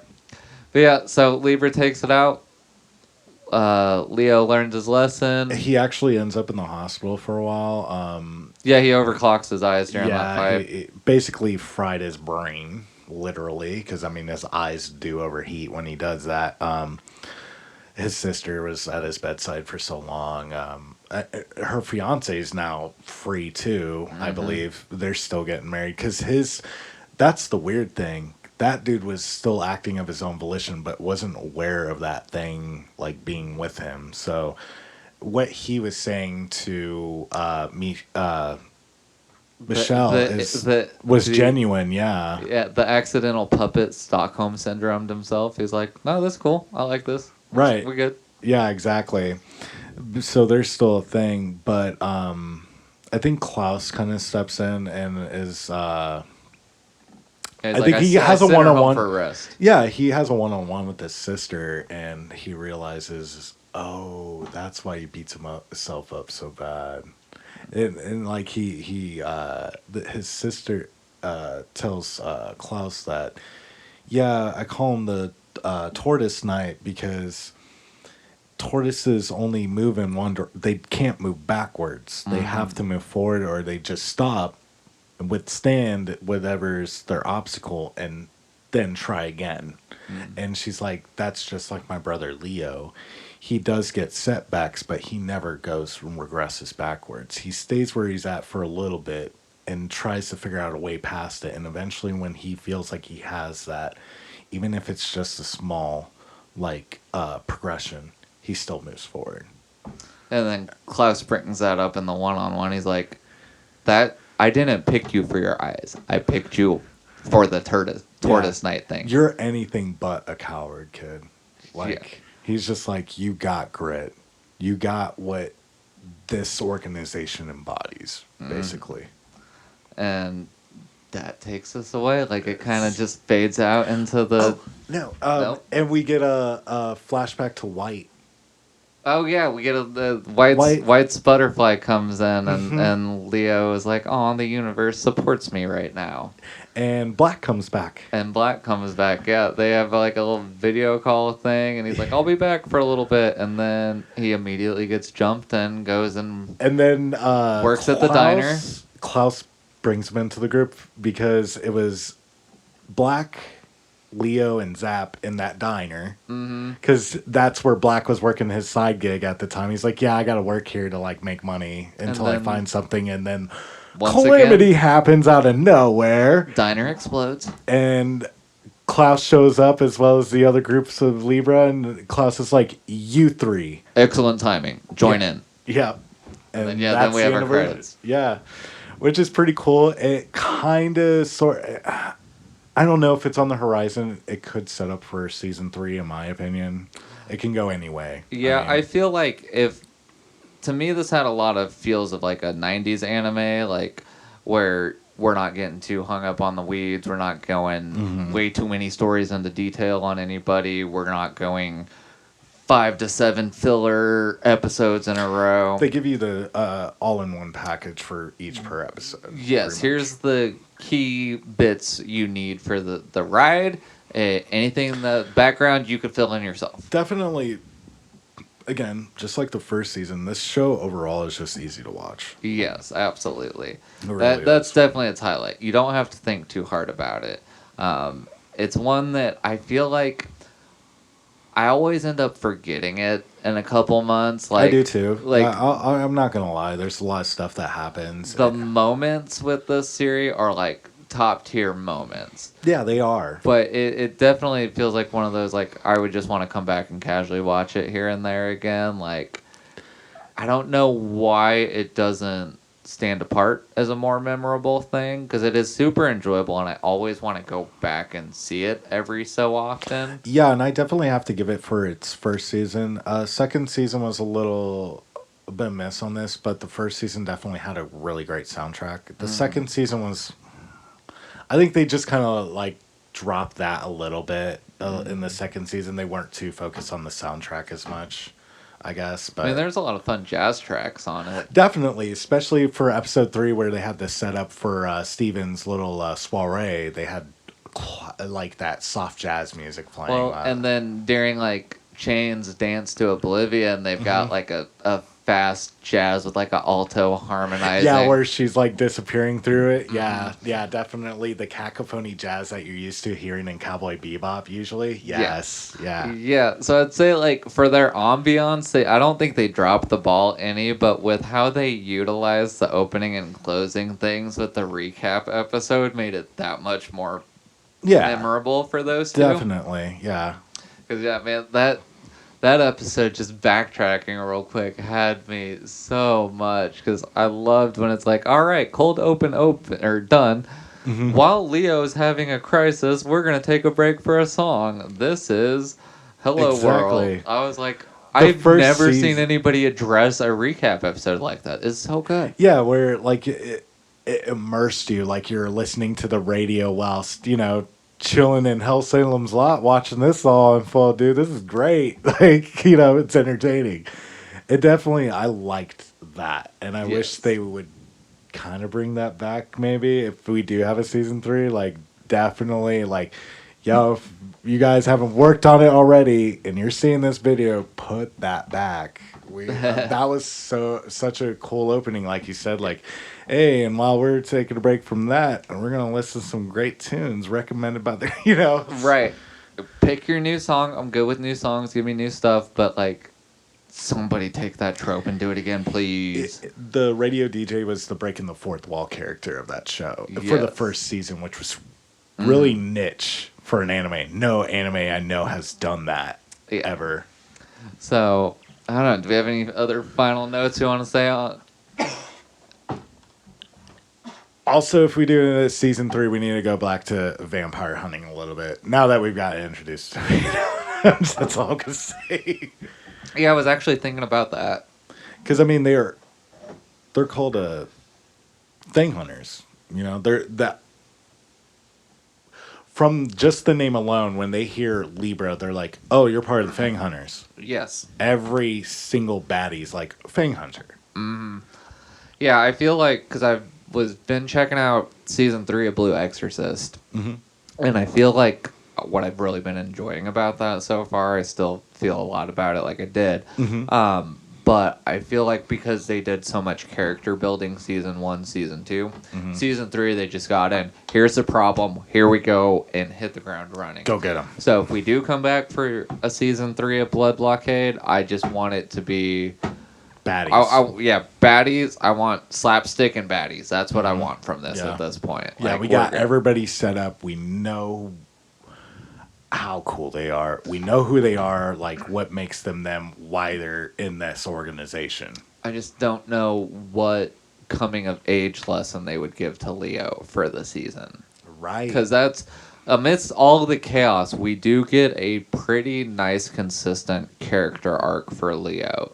And it's not, if you take it episode by episode, you definitely don't see it. But from episode 1 to episode 24, like, he is just as goofy, but almost a different person. Yeah, he's matured more or less lately. And the reason why, like, season 3, I feel like it's going to take a different approach because Black comes into the picture at the end of season 2.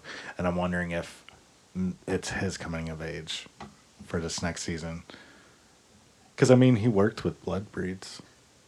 I don't hate the premise. Like, I don't know. We didn't really get much of Black outside. He was just kind of like the doting older brother that wanted to protect his sister. But now that his sister's out of the picture.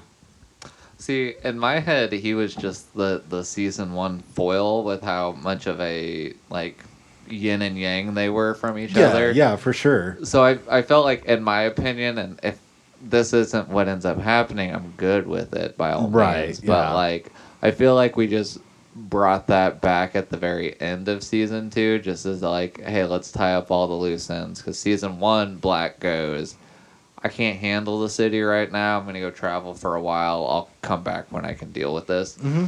And so it was like that was the last of the Leo's friend loose ends, whereas like Black was no longer there, and it's like, oh, now Black's back, Yeah, and then yeah. it's I just remember that that reminded me, like, when Black comes back in the city, he has the broken cross that his sister used to wear, and he's just like, talking to himself, saying like, "Hey, sis, I guess Leo really doesn't need my help.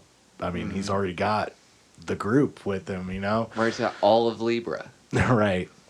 And it kind of ends like that. So if it does like cease right there, that's fine with me too, honestly. But if it does do that, I think they would probably, because like you, I don't feel like there's much more they could possibly add to Leo unless we're gonna do a huge time skip.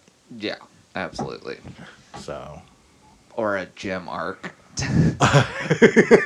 But dude's already a marathon runner. Every episode ever, he is like outrunning cars and crap. I mean, and I can easily see Klaus becoming his mentor. I mean, he's gonna get buffed somewhere down the road. I want to see, 10 years down the road, Leo training with Klaus. It should be right. But he'll still have the squint look, though. And playing chess and not trying to use his all-seeing eyes to cheat. Mm-hmm. All right. I think we'll let that take us out. Some for sure. fantasies about Leo's future. Yeah, I will definitely. say that I feel like you've done it right with an anime when not once but twice you can tell a good enough story that is like, I am satisfied if we don't come back and do anything more with this. That was great.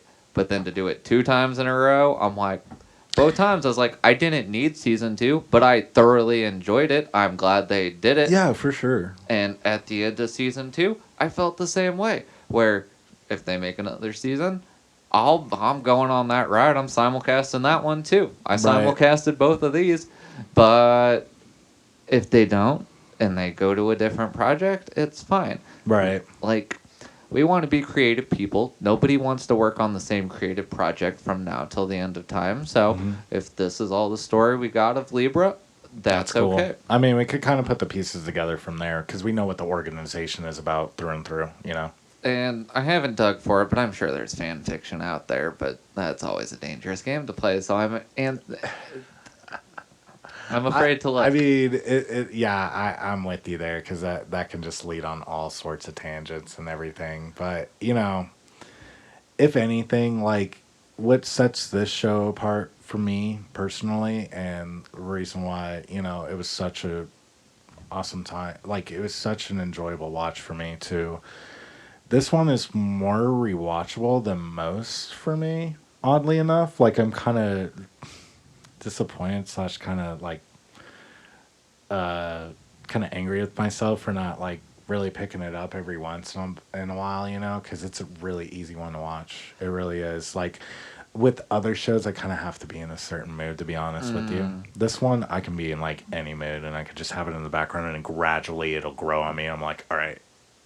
And then, there's always something new to find every time in it. Like, they've crammed so much stuff in there. Like, from... It's like you said, every episode is its own story on this season. And, I mean, they do that so well. And it's just like, well, there's a lot of people in Libra I want to know more about. And they left enough out in the first season to be like, oh, we got some stuff for our second season. Yeah, season 1, you feel like you're dealing with a small covert group. Season 2, you feel like you're dealing with the city mafia. Hey, this is the family. Yeah. Yep. So, with that, we'll let tonight close.